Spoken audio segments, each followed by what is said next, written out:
Hello, everyone, and welcome to the Circle of the World podcast, where we discuss Joe Abercrombie's First Law series. I am one of your hosts, Lord Chamberlain Jeffrey, and here are my co-hosts. Archlector George. And Harrison, the Adeptus Historical. We continue our coverage of The Heroes, Joe's second standalone and the next First Law entry. We cover Rest and Recreation, Dawn. So let's get started. As you know, we must thank you all for your continued Contributions! support.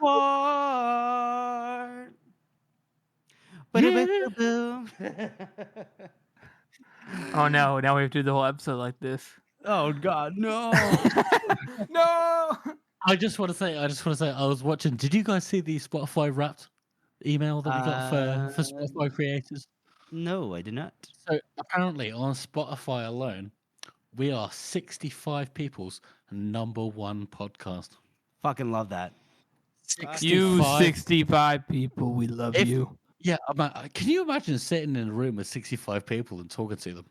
That's crazy. That's and we're insane. doing that over the airwaves. That's all for you. That's all for you guys.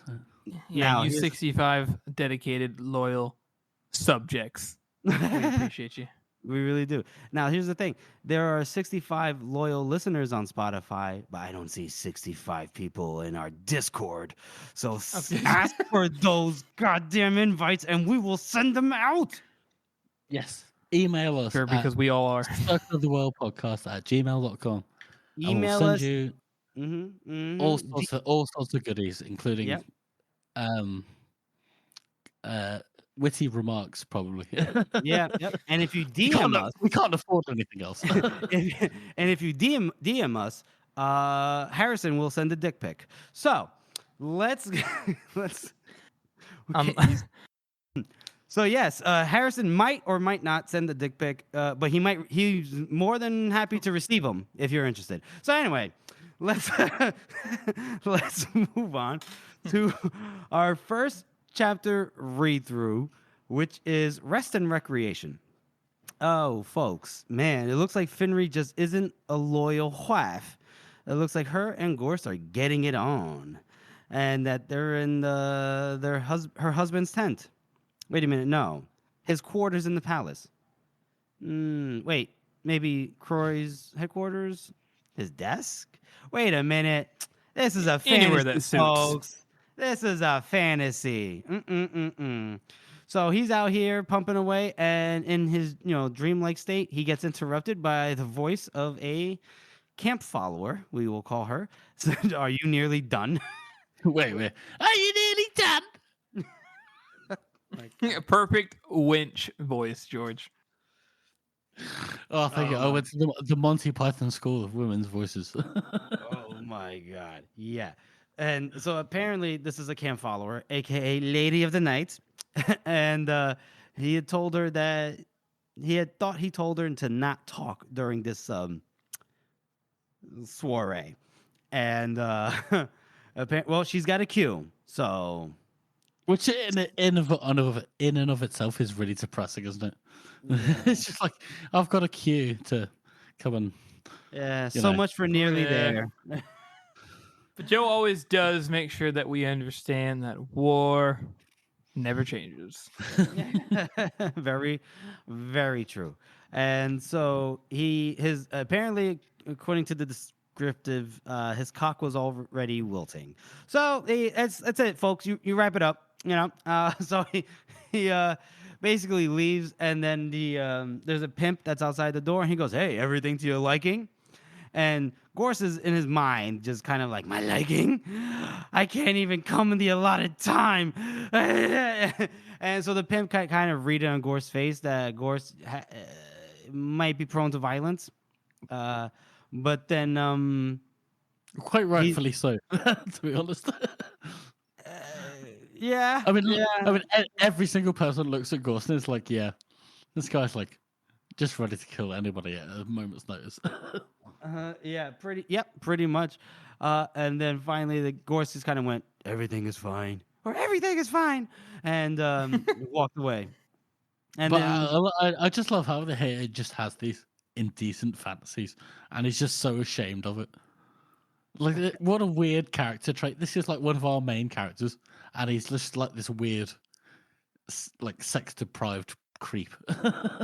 there's a He word is for what one might call, it's right, Jeffrey, an Mhm. incel, maybe? Ooh, ba ba bow. As you guys know, Joe is much ahead of his time in many subjects, including incels never existed before this time, before 2014. Possibly. Um. Yeah. So yeah, this is Gorst in a nutshell.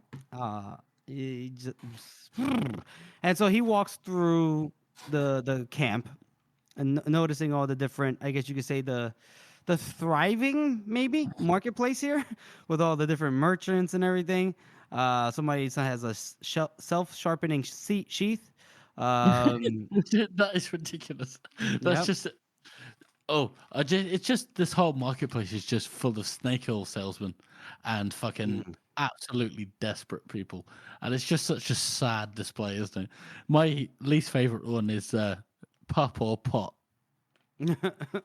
pet or pot. No, we don't need that. I don't. Oh, what? Who's eating dogs? Puppies? Oh my god. Yeah, I'd shoot her in the face. But that's just me. So there was one. There's a little girl with a stick of gold braid, and she's like, "Do you like this?" And he's like, "Aw," because he felt like kind of bad. And then but he like nodded her. He shook his head, no, and then she kind of just spat at his feet and ran away. And then he's like thinking about the slog, right? Like just where he is in his life, but also I guess he's like looking at all these people that are trying to make something out of following a camp and trying to make some money. Uh, and then he's basically begging to someone named God, for someone to help him, please. But who? And that's pretty much it. That's just a chapter. That's the end of part day one. Boys, how do you rate that one? I love this chapter. Go ahead, I'm George. sorry. This is like Ghost's defining chapter, where he's just like, I'm fucking absolutely obsessed with this woman that's never gonna ever love me back. I'm completely lonely. All I have to do is kill people, and I'm just wandering around this fucking absolute nightmare of a place.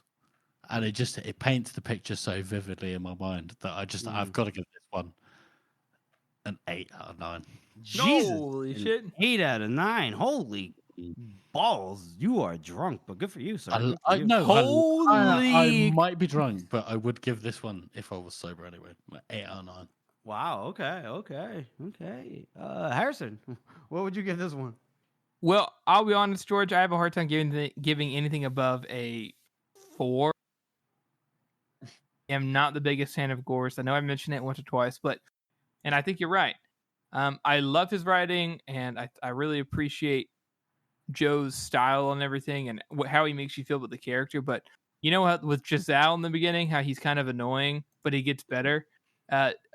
Gorse never gets better, so it makes it hard for me to be like, oh man, I love his character for what it is, but I have a hard time like reading it as much because I just find him frustrating, like annoying.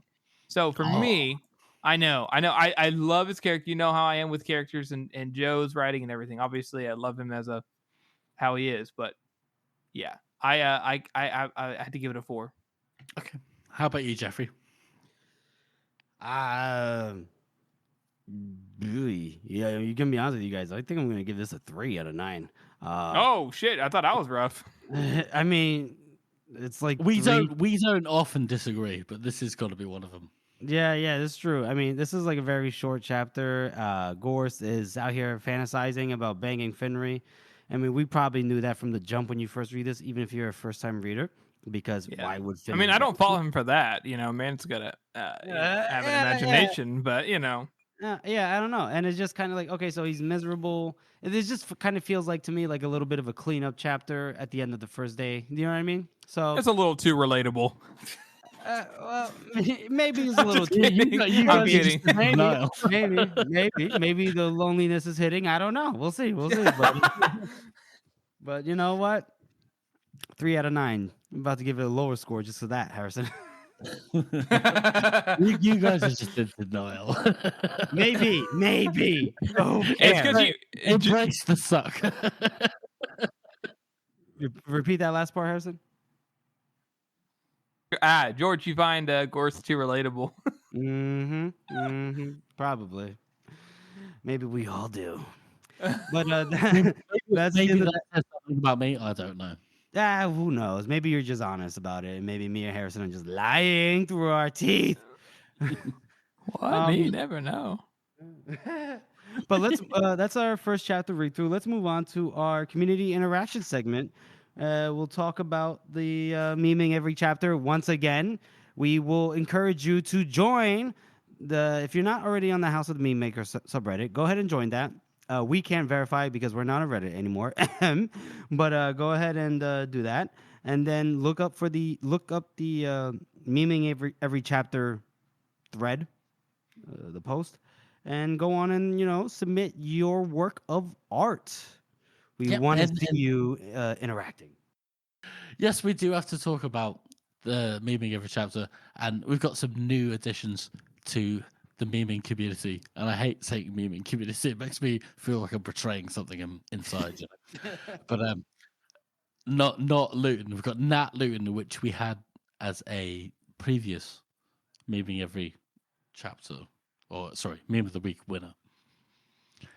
And it's a Tunny art of the deal, and I don't know where he got the face from, but it's just the Trump book art of the deal, but with Tunny instead of Trump.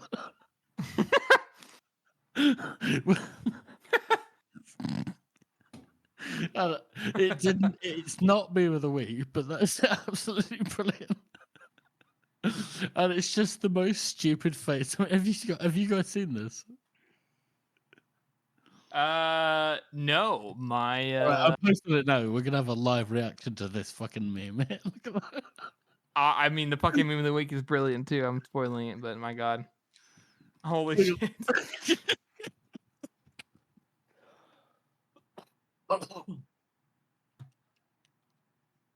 What do you reckon of that, boys? Look at that. Tunny art of the deal. It's to be clear, folks, it's Donald Trump still, but with a tiny little face made out of like dots and triangles. It doesn't. It's nondescript. It's a nondescript face. It literally, yeah, it's a stick figure face. That's all it is. For some inexplicable reason, that's the funniest thing I've ever seen.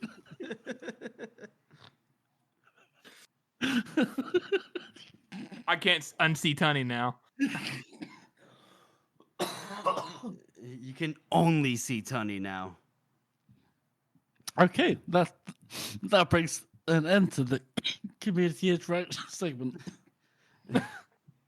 Yes, that is the end of our community interaction segment. Thank you for that, boys. Thank you for that, the entire memeing community. We'll move on to our second chapter read through, which is Dawn. And this is the beginning of day 2. Now, day 2 has a certain quote. Harrison, I know you like this quote. Go ahead and say it. Well, it's a Will Rogers quote, and he's from my state. So he says, "You can't say that civilization don't advance. However, for in every war, they kill you in a new way." Ooh, very nice. Mm-hmm. Which is a very, very, very true thing, I mean, war drives innovation. War does drive innovation. Every single war that we've had throughout history has driven some kind of. It's necessary. Yeah, it is kind of. The guy that invented. I love war. I love war. The guy that accidentally invented chemical warfare also invented artificial fertilizer. Yeah, fun stuff. Very fun stuff. And so we get another map of the Valley of Ostrung. and this has changed a little bit. So, for the northern side, we have Calder on the west flank, we could say. Uh, the west side. He's holding Clail's wall, remember. Scale is up further, closer to the old bridge with his men. Then to immediately Calder's left, we have Tenway's manning Scarling's finger. Dow is manning the heroes. Ironhead is just up ahead on the shallows. Then we have Ricci and Ostrong chilling, and we have Golden in the back, hanging out there, just chilling because he did so well the day before, but also got his face pushed in.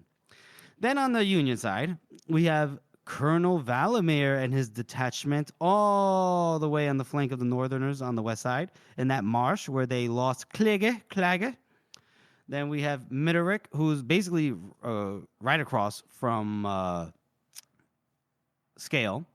We have Baez just next to Miderick, right across the river, with his little experiment. Wonder what that's going to be about. Then we have Jallenhorn hanging back in the center. We have Croy manning the headquarters back there as well. Then we have Meade in to the right with his forces just south of the town of Ostrong. And that's where we stand so far in terms of the map. Do you guys want to talk about this before I start reading the chapter? Well, I just want to say I think it's really interesting that this story is also intimate. Like all of these people, all of the POVs are all within like, a couple of miles of each other. And I feel like that's really interesting for a first law book because the first law, so far they've all been either really scattered or all together. Oh, okay. I see what you mean. So to see all these storylines playing out that affect each other, but they never really see each other face to face, and how those people deal with it. Right. Fantastic. Unlike something like Best Served Cold, where it's very the vicinity. They're in tight, close quarters, and then I see what you're saying. Yeah. Okay. As far as the actual tactics goes, I think that's perfect as well. Just outlining your strong points, top of the hill, at the wall, at the bridge. And the Union advancing. I'm sure Harrison knows more about this than I do. Harrison? So, thank you, George. Yeah, we kind of mentioned it last time about how each Croy and Dow have set up their men. I think Dow's, like we said before, has been very clever with how he set it up for the most part. Although perhaps 10 ways supporting Calder and Scale may have some consequences, but we'll see how that goes. I find it interesting how Croy has set up the Union side because here in the map and everything, Miderick has the most, I guess you could say, well-organized, most intact division. But I think that he should have sent them straight up through the heroes. Miderick is Croy's biggest rival to take his spot. He's got the best men. He's got the best organization. But instead, he kind of sent it to the bridge. And I love Croy. And I like that he's trying to balance out everyone's emotional things, and he's trying to help Jallenhorn redeem himself. But it seems silly to send Jallenhorn's weakened division and him with Meade. It's not a bad idea just to send him off to go take Ostrong, but I really think that he should have switched Miderick and Jallenhorn. Jallenhorn can push across the bridge. He's got 1 point to take. That's it. All has been to take the bridge, and that's the objective for the day, not just a full-on attack on the heroes. So, but that's my personal opinion. No, I hear you. But in the Croy's defense, you could say, remember he said specifically he just wants Jallenhorn to hold the center, but he's not actually going to engage. They need to rest up, but they're just there for posturing's sake. Remember, so I love how this brings up a whole point with this book that we see the map.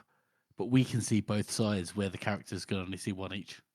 That's true. They don't know if it's a good point. We don't know if the Northmen are going to attack.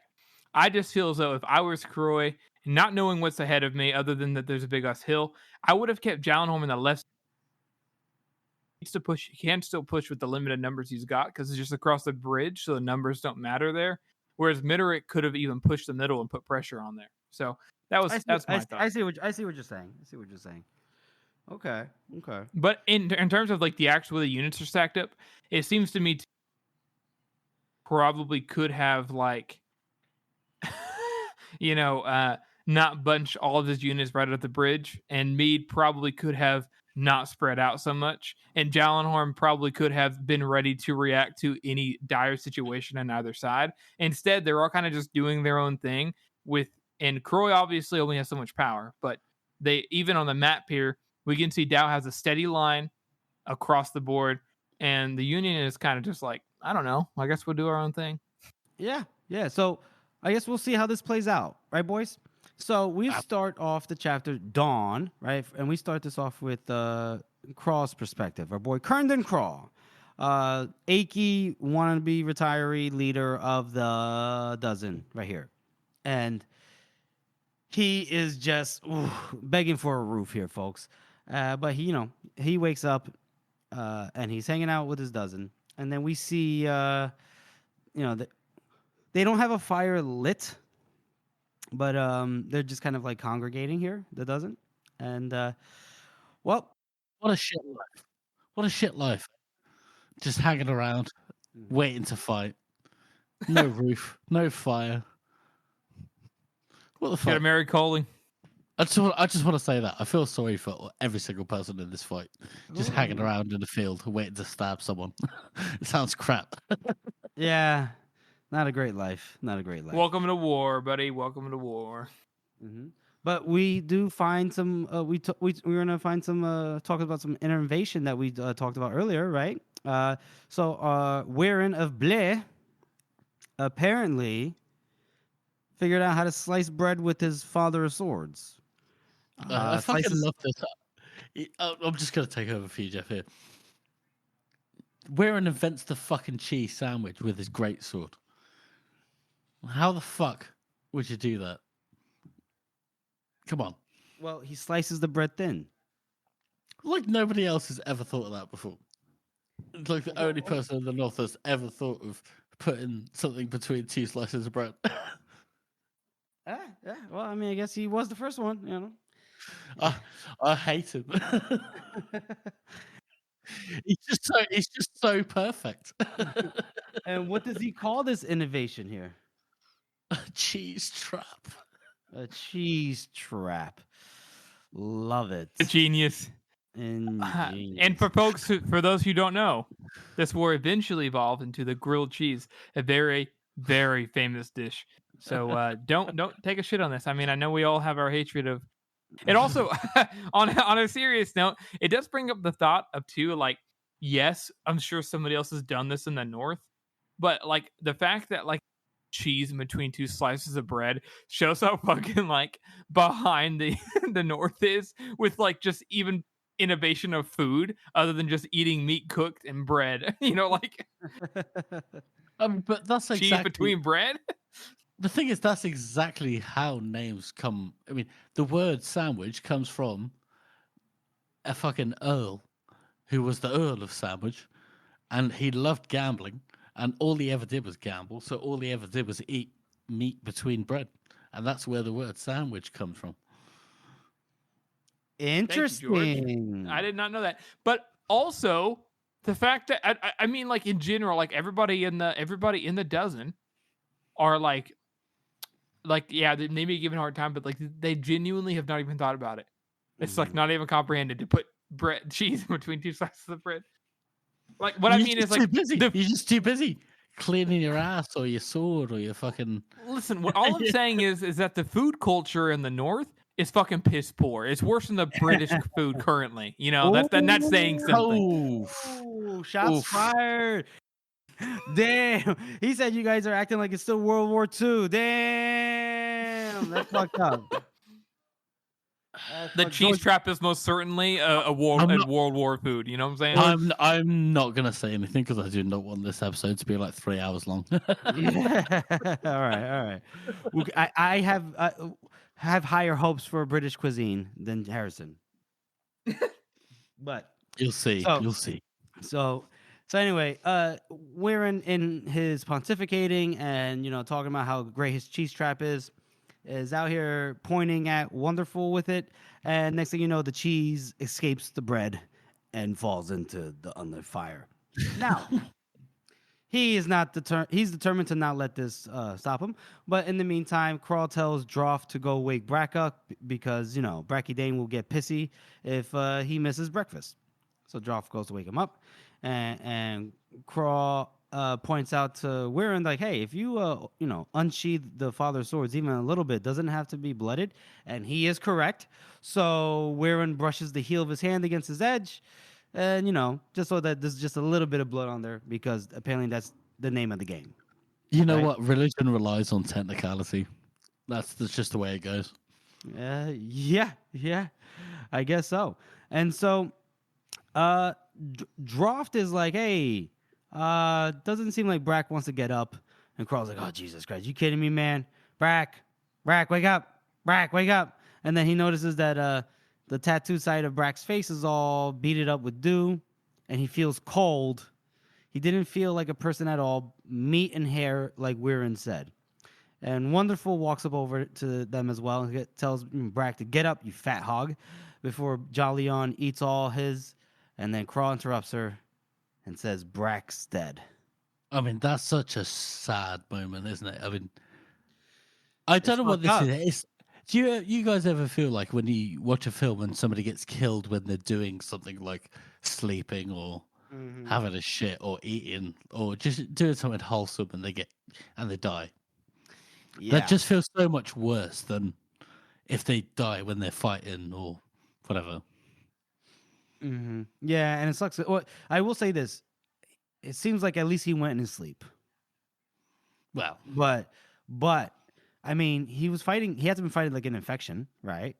With that cut on his I leg. mean, that's the thing is that that's a very important thing is that infection is the biggest killer back then, at least before they knew about bacteria or antibiotics or Yeah. antiseptic practice or Yeah. anything like that.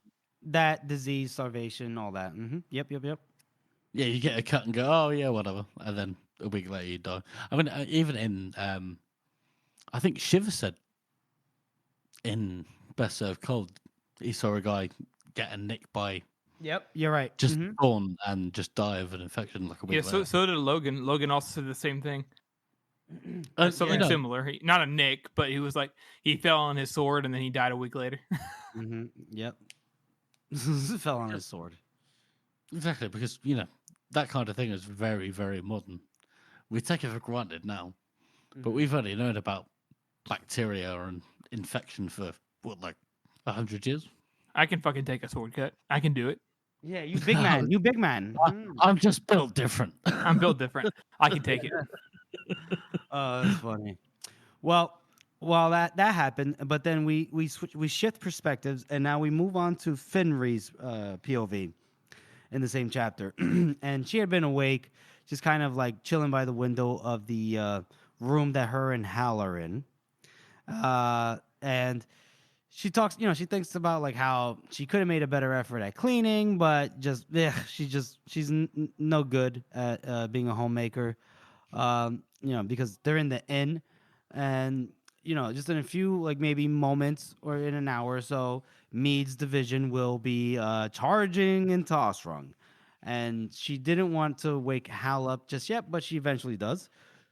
And then once he sees like the low light of the dawn, the coming dawn, he kind of is like, "Oh, you should have woke me up earlier." And she goes, "Oh, but I couldn't wake you. You look so pretty." And he's like, "Listen, I have to be twice as early, twice as, he has to do everything twice as hard, right? Twice as good." And which I really like that he says that too, because like it shows that like again, Hal is fairly self-aware. Like, compared to Finner, maybe he's not as like, oh my god, I'm thinking about every single action I take, but he is obviously like, no, I have to make up for like my father's failure. Yeah, good thing that he points out there. Yeah, and he kind of even suggests to Finry that he's like, "Hey, maybe you should stay at your father's headquarters today. Most of the otherwise have already gone back to Uffrith." And she kind of goes, if only we could peck meat off, well, then we might have a chance of victory. And he kind of ignores that, and he goes, well, there's only just you and Elise and Brent, and I worry about you. And she goes, ugh, you mean that you're worried that I'll make a scene with your incompetent commanding officer? He's like, yeah, that too. And so they kind of get into a little bit of an argument, somewhat. But she doesn't like stop scheming, but it's interesting that she kind of is doing it here with Hal, and it's not like he's necessarily in a position to take advantage of it, right, or do anything with it. Because she goes, something should really be done about him, and he goes, well, there's nothing to be done, but to make the best of it. And she goes, well, someone could mention the mess he's making to the king. He's like, you might not be aware, but my father and the king had a little bit of a falling out. We're not exactly on great terms. And then she goes, well, but your good friend Colonel Brent does. And he's like, oh, hell nah, that's low. And he said bros before hoes. mm-hmm. And he goes like, look, that's not, doesn't matter. Because she talks about who cares if it's low or if it's high, if it helps you get you what you deserve. But he goes, listen, he cares that he gets on, that to him, it's like you get on by doing the right thing, by hard work, loyalty, doing as you're told. He goes, you don't get on by whatever it is you're doing. And she got like, she was getting pissed. She got pissed at this, but she didn't say anything just yet because she's thinking about the fact that she could have married a man with a father that wasn't the most infamous traitor of this generation. That he only had the place he had now because her dad's help and her wheedling. I love the way that she puts it. She's like, she felt the overwhelming need to hurt him. Yeah. And it's just like, oh, that's really vivid. What a vivid like emotion to put into somebody's head when they're reading this book. Mm-hmm. Finry, what are you doing, you little bitch? Well, yeah, I love how Joe is always like, sometimes we have like these thoughts that we are like almost afraid to say to ourselves, and Joe always says what the character is actually thinking, and that's such a unique trait. It's never like I kind of feel like I just kind of want to punch him in the face. Like, no, I want to hurt him. That's the pure emotion. And Joe always does such a good job at like highlighting that when a lot of writers do not. So yeah, I think that's exactly. Yeah. And I guess a key thing here is she doesn't actually like voice these thoughts just yet, because he cuts back in and he goes, look, he says he's sorry, that he knows she wants what's best for them, and she's done a lot for him already, and he doesn't deserve her. Just let him do things his way. Promise him that she won't do anything rash. And she goes, I promise. She'd make sure whatever she did was well thought out. That, or she'd just break her promise. She didn't take them terribly seriously. Oh, shit. Can we just take a moment here right now to appreciate what a sweetheart Hal is? Yeah, he's a sweetie. He's a sweetie pie. And spoilers for the rest of the book, he never stops being anything but a sweetie.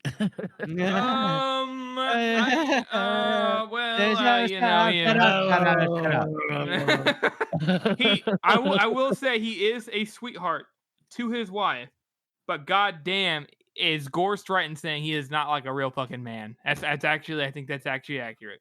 Go on. Wait, I don't think we're there yet. Wait. Stop. I'm gonna have to figure out how much of this shit I gotta cut, but we are not there yet. All right, we are not there yet. All right. Sorry, Dad. It's all right.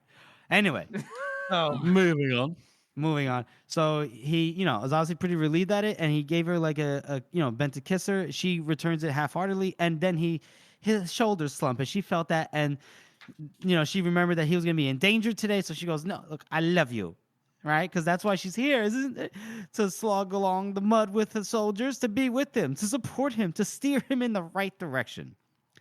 And then, he goes, oh, I love you more. She's not a competition, blah, blah, blah, blah, blah. But, and she does note that she loved Hal. She did. But if she waited for him to get what they deserved through honesty and good nature, she'd be waiting until the sky fell in. And she did not plan to live out her days as some colonel's wife. So our girl is ambitious. Now, just that last line, I think. Sorry. Just the way that Pacey says it as well. Just some colonel's wife. Gotcha. Yeah, she has some real resentment just about the fact that she's not high station. She's high station right now, but that's obviously due to her her family and her dad and everything. Not high enough. She wants to scale the ladder. Yeah, for sure. So Well, just that's a great characterization. yeah, which is very funny when you think about in the future. Anyway, so we switch perspectives over to Corporal Tunney, where we learned that he's acquired a great reputation for being a fantastic sleeper. This guy can sleep through anything. He talks about he slept through the whole assault at Oriok and all that jazz. So, then he kind of like wakes up when he hears Yolk and Worth talking. Which, by the way, Oriok is what West made his name. Just Yep. Mm-hmm. That's true. That the first through the breach and everything. And And Tony was right behind him. yeah, a couple hours late, but right behind him.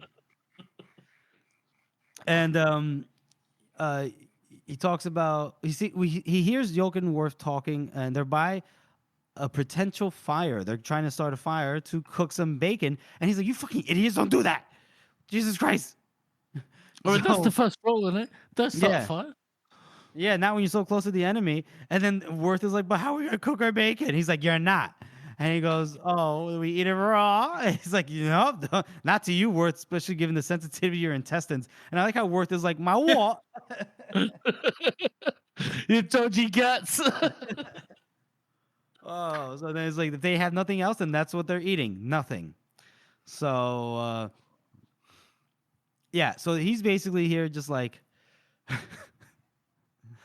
oh man, so did anybody come up? Is anything going on? They're like, well, Colonel Valamir came up a while ago, but then Worth is thinking like maybe he brought some food with him. He's like, yeah, right. No, he did not bring any food here with him. Trust me.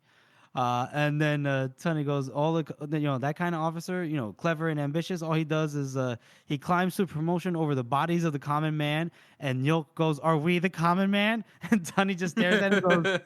He stares at him. He goes, "You are the fucking definition." And Pacey's line delivery is fucking perfect. Oh, really? How does it go? Do you know? It's just exactly like what you did just now with like the comedic timing is exactly how he does it. Yeah. And Yolk. you, Yolk, are the fucking definition. It's awesome. I love it. And I also love this right here, this follow-up. He goes, "No sign of lather liver yet."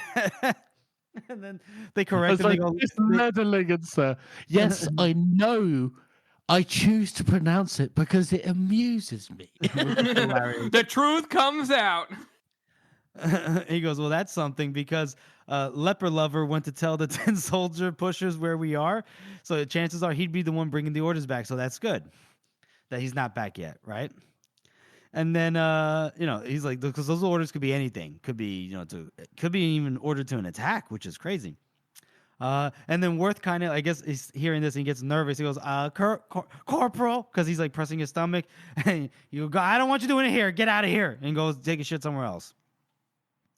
And then, and then Tunney starts taking a sip out of the flask that Yolk had given him, and you can see Yolk. He's like, could I?" And Tunney goes, "Nuh-uh, unless you have something else to pay with." Well, there you go. And then talks about like they wish they had tents, but there are no tents, and the ones that they do have in the army currently are supposedly the new and improved ones, but they leak at the seams. That sounds about right. Yeah, which is funny every single person in the world that thinks that military grade is a good thing is just a fool. Well, there are plenty of military grade things that are good, but then there are times. No, military grade means as cheap as possible.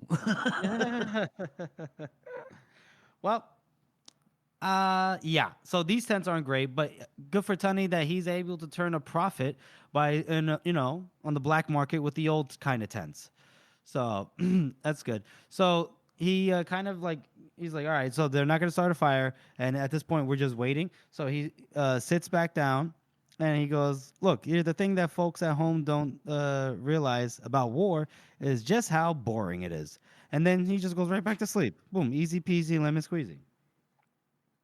And then we shift perspectives again to Calder, who is having a dream of him in Scarling's Hall in Carleon, and he's sitting in Scarling's chair. He's watching his younger self, and he's smirking. He is smirking down at Forley the Weakest, all bound up. And Bad Enough, if you remember him from the first book, is just standing over him with his axe out. And Calder knows it's just a dream, but he feels the same dread as ever, right? And he's trying to shout, but he can't. His mouth is all stopped up, but he can't move either. And Bad Enough had asked Dream Calder, "What shall we do?" And Dream Calder had said, "Kill him." And he woke as soon as the axe came swinging down. So, seems like our boy still deals with guilt over that fateful day. Is it guilt though? Is it I really love- guilt? Harrison, but we it will is- not it is accept definitely any guilt. Forley slander on this goddamn podcast. You need to get over it. It's not Yeah, Forley slander. yeah, man, yeah, Technically, it's Harrison, Calder he- stand. Harrison, he's having an entire guilt dream just to fool you into thinking he's not actually feeling guilty. No. I don't think he's feeling. I think there's a big difference between. I want to make it clear here. I think there's a difference between having a dream because you feel guilty and having a dream because you regret what you're doing. Regret and guilt are not the same. He feels regretful. I don't think he feels guilty. All right. But I'll we'll let see. this- I'll We'll let see this how it slide. goes. I'll let this slide. I'll let this slide. I suppose that's just because killing people is just the way that you go in the North. Like, that isn't a abnormal thing to have somebody killed. He doesn't feel guilty It's because he just- killed Forley the Weak, because he regrets doing it because his dad fucking got pissed off by it and it causes a whole bunch of consequences. Because then the dozen, three trees got all the crew together, went and helped the North, which is part of the reason why, and maybe the main reason why that Bethard even lost is because they had inside guys help Northmen who were very smart and good fighters helping the Union, all because Calder Pride go and use his fucking brain. So I don't think he feels guilty about killing Forley. I think he regrets doing it because he feels he's responsible, which he kind of is. So I mean, he totally is. He's the one that told Bad Enough to kill him. yep. Could have spared Okay. Forley. Could have just sent him back. Could have done anything. I don't want to. I love Calder, but I don't want to give him too much credit here. I don't think he feels guilty. Okay. Okay. Yeah, okay, All right. okay, All right. okay, I'll let. okay. Like I said, I'll let that pass. Let that pass. Okay. Okay. So anyway, he wakes up and he woke up in a start, and funny enough, Scale's there, and Scale is kind of pissed, right? Because he's like, you're out here talking about peace. It was peace that got you banished in the first place, you goofball. And Calder's like, oh, come on. Good morning to you too. Blah blah blah. And then Scale actually is pretty smart here. He's like, I thought you were the clever one. You're gonna clever yourself right back to your own death, and then me with you, and so much for our father's legacy. And Calder goes, oh, but did you see their faces though? Even at that meet, there were plenty of men to stop fighting. Blah blah blah. And then Scale is he's like, listen, man, I've got a battle to fight. A man doesn't get to be reckoned a hero by talking. And Calder goes, ugh. Listen, maybe what the North needs is fewer heroes and more thinkers, more builders, blah, blah, blah. And then, Scale does, he talks about, but he built the roads. Bethard built the roads to march his armies on them. Bethard cleared the fields to feed them. The towns bred soldiers. The forges made swords. The docks brought in weapons. And then Calder goes, well, our father fought because he had to, not because he, but whatever he was going to say, because Scale just talks right over him, yells, and says that this is the North and everyone has to fight, whether they want to or not. Sooner or later, everyone has to fight. And Calder's not ready to admit defeat. He goes, our father preferred to get what he wanted with words. Men listen to him. But Scale also, talks over him here. It says, listen, men listen to him because he had iron in him. Do you know what he remembers Bethard telling him? That get what you can with words, because words are free, but the words of an armed man ring that much sweeter. So when you talk, bring your sword. And so he basically throws Calder's sword at him and goes, come outside and bring your sword. He's had it up to here with Calder for right now. 100%. Mhm. I love seeing these two. They absolutely cannot understand each other. Like, they're just so completely different. And for brothers that love each other that much, despite their differences, I think that's such a sweet little detail that they're willing to deal with each other. Scale could have easily just gone, oh yeah, no, fuck Calder, fuck Prince Calder, and just fucked him off. Yeah, for sure. And would have been okay by it, but instead he's decided to stick with his brother. Mm-hmm. And I think they're actually kind of sweet. This little relationship between Calder and Scale, the most hated characters in the whole series. One of And the I most. just think, sorry, Go ahead. no, I just think that's incredible. I think that's just a little sweet moment. Oh yeah, for sure. It is. It is. And it's nice to see the relationship between these two, right? And he tells them about how half of the Northmen are hidden in sight of the old bridge when the Union try to cross. That's where they're going to do to stop them. But he tells them that that Calder's going to stay back behind Clail's wall with Pale of Snow and the rest of the men. Chances are sooner or later he's going to need his help. So when he sends for it, come forward. They fight together. And he looks at Calder, right? And he goes, "I can trust you to do that, right?" And Calder goes, "Of course, I won't let you down." And he goes, "Look, it's not easy, right? Like whatever we've lost, they still got each other." And Scale is like, we thought he's a big dum dum, but he goes, being a great man's son, you'd have thought it would come with all kinds of advantages, with borrowed admiration and respect. But it's only as easy as it is for the seeds of a great tree trying to grow in its choking shadow. Not many make it to the sunlight for themselves. And Calder agrees, but also notes in his own head that being a great man's younger son was twice the trial.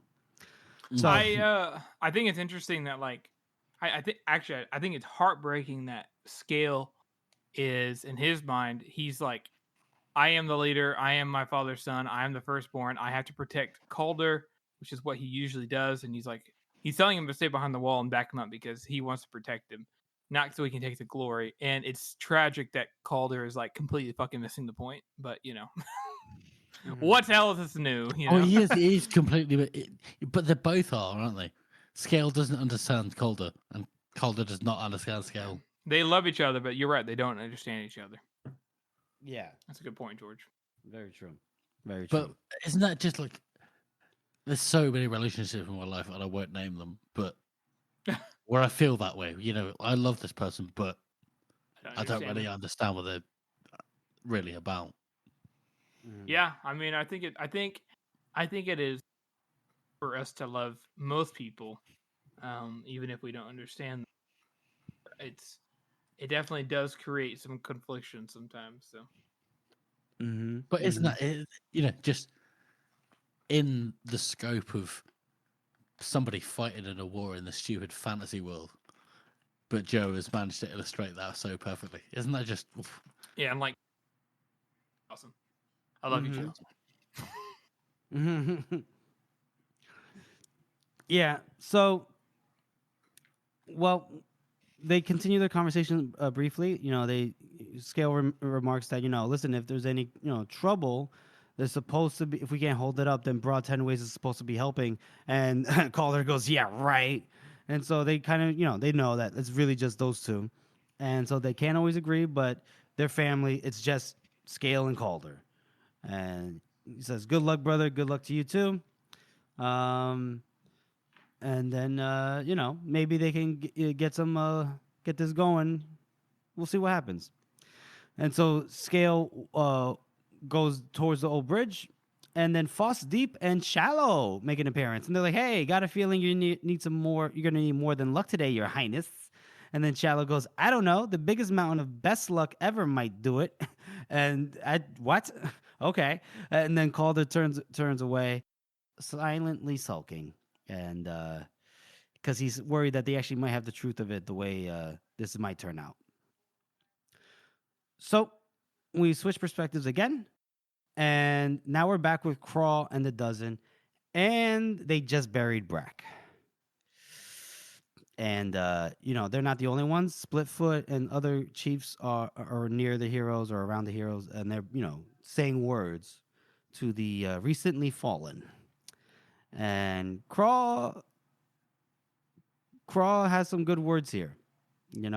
Talks about what makes a man a hero: big deeds, big name, tall glory, tall songs. No, standing by your crew, he reckons. Everyone kind of like agrees here. that Brachydane had come down from the hills 15 years ago, fought beside Herndon for about 14 of them, and always thought of the crew before he thought of himself. Can't keep track of how many times Brack has saved Crawl's life. Always had a kind word or a funny one, and he even thinks he even made Jolly Jan laugh one time, and Jolly Jan says twice, and his face is, he's taking this one hard. It seems, Yeah. and so that's a big deal. He does, he talks about how Crawl never made any. No, I'm sorry. Crawl talks about how Brachyday never made any complaints except when it came to portion size of food. Who can blame him? Fucking hell. Right. True. Says that he died peaceful and reckoned that he would have liked that even if he loved a good fight. Dying in your sleep is a long stretch better than dying with steel in your guts, whatever the songs say. He doesn't know who's buried under here really in terms of the heroes, but if it's Scarling himself, he should be proud to share some earth with Brachydane, and if not, then fuck him too. Back to the mud, Brack, and everyone says back to the mud. And Scory, at times. Yeah, and Scory, he kind of says Brack's all done. Can't really believe it. And he tells Crawl though, those are some good words, and Crawl's not so sure. He's not sure how many of those that he can stand. And Scory goes, yeah, well, guess those are the times. And that's the end of that chapter. Boys, how do you rate it? Well, first of all, I do love that they're just, all of these Northmen that seem to be so dedicated to this sort of mantra of the North of the good times and all that. They're all just like, yeah, fuck the songs, fuck what everybody else thinks. Mm-hmm. I just love that kind of like everybody's counterculture in the North. Mm-hmm. They're very much so. That's true. But this whole chapter is very, very, very deep and broad among many different characters. And I think this is one of Joe's very, very, very good build-ups. I mean, this is coming into day 2, big battle coming up. I reckon I'll give this 7. Nice. Harrison? Yeah, I mean, I agree. I agree even more. In fact, a 7 and a knuckle, because it touches base on like every character and gives them an unlike kind of like what we've been getting in a lot, and we'll see this as the heroes goes on. Instead of it kind of just filling in, which Joe doesn't do very often, but there was quite a bit of that in day 1. And day 2, we're already kicking off with like some more happening. Not that there has to be a death, like, but even at the end here with Brachydane, it's like, everyone, he's been with the group for 14 years, so it's more impactful. It feels more, everyone's a bit more sad. So even though it's like just another death, it makes you feel like the weight of the battle. And then you have stuff with like Fenry and oh my god, what the fuck is wrong with me? Fenry and what's his nuts? What is his nuts name? Calder. No. Hal. Sorry, Hal. Jesus Christ. Oh my God. Fenry and Hal, because we get to see their dynamic more. We're kind of getting like the book is so good because as the battle escalates, the characters escalate as well in their own relationships. They become more. They clash with each other more, and they become more rigid. And because as the intensity rises, people and just like in real life feel like they have to double down. People start panicking and they start going back to basics. They stop being logical, and I think that this chapter is really a representation of that. So I don't feel like we're right to like the meat and potatoes of like the overall like literary work that is the heroes, like we will be doing soon, like a really tasty appetizer for what's to come. So That's absolutely wonderful way of putting it. Jeffrey. Yeah, I'm gonna go ahead and give this a 7 and a knuckle too. This was a very in-depth chapter. It's very good, and like you said before, I believe George, you said it. It's one of the better build-ups. So yeah, 7 and a knuckle for me here. Absolutely. So we'll move on to our next segment, which is best meme of the week. Georgie boy, that's a you. Take it away. So would you believe it? It's the bloody niner. No, Our hero, again. Hero. as I've said many times, one of our, if not our biggest fan. He might be our biggest fan. He's our biggest cheerleader.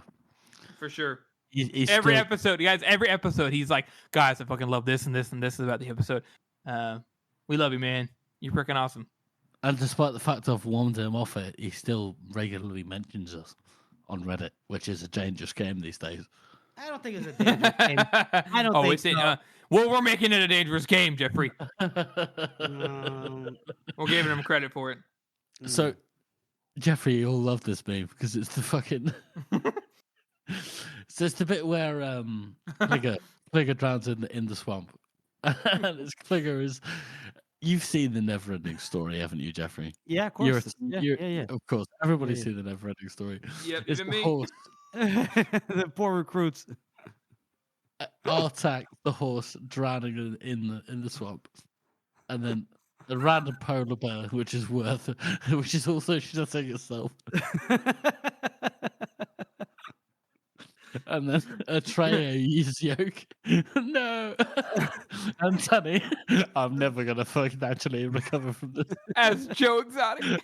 Joe Exotic from. It's so accurate. It's just brilliant. But it's three different things combined into one, and it It's just a works. perfect meme. It really is. Yeah, the Bloody Nine. Actually, I think this is like one of his peak memes. Like he put so much work into this, like finding each of these images, stitching them together. Like this is such a perfect like combination of all these things, and it represents each of them so well.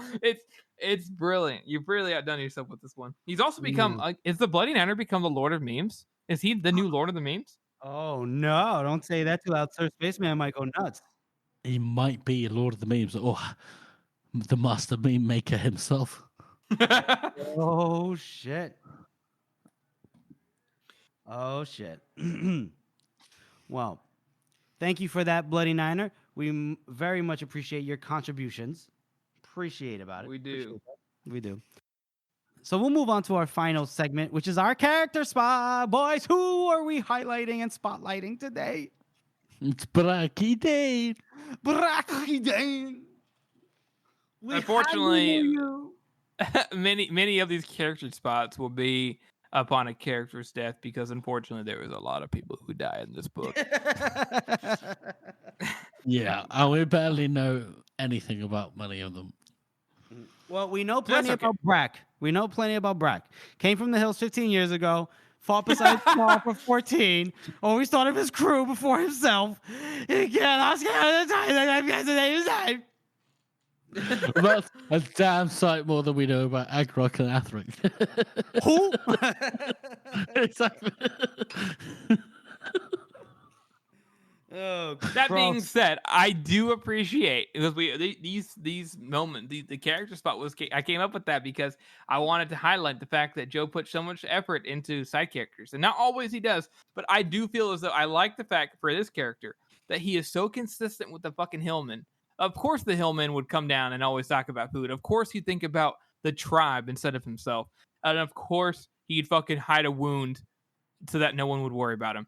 I think that the Hillmen are consistently written, and like most of Joe's like groups of people really, really well. And I think that Brekkie Dane is just kind of a follow up on Chromicue Fail and a prelude to Eternity Fail. And I think he fills that gap really well. So I appreciate Brekkie Dane for contributing to the Hillmen's culture.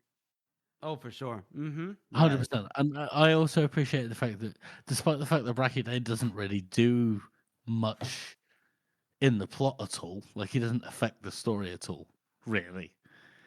But when we see that little graveyard scene and all of the characters' reactions, Yeah, it affects their characters.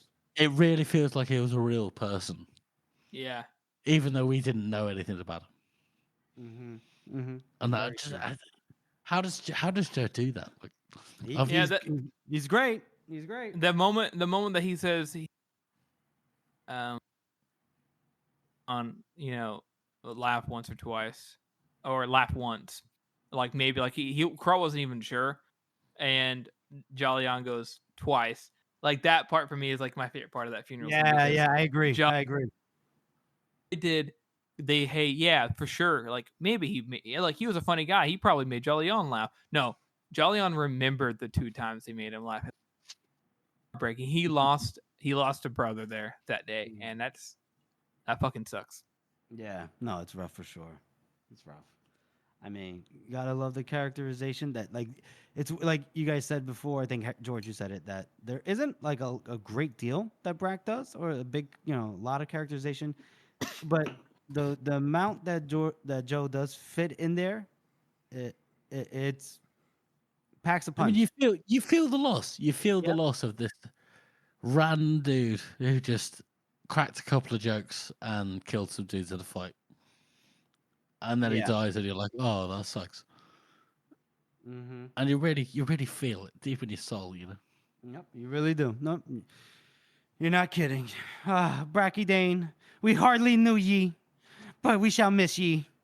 And we actually mean it this time. We do. We do mean it. All right, folks. Well, that'll be that. That's our show, everyone. We want to thank you all for listening and supporting this podcast. As you know, this is a passion project for the 3 of us, and your support means oh so much. Join us next week as we cover opening remarks, the infernal contraptions, and reasoned debate. And make sure you follow us on all of our social media and email us at circleoftheworldpodcast@gmail.com. And if you haven't already, please subscribe to our podcast on Apple Podcasts, Spotify, or wherever you get your podcasts from. And please make sure to rate and review us. Thank you all again for listening.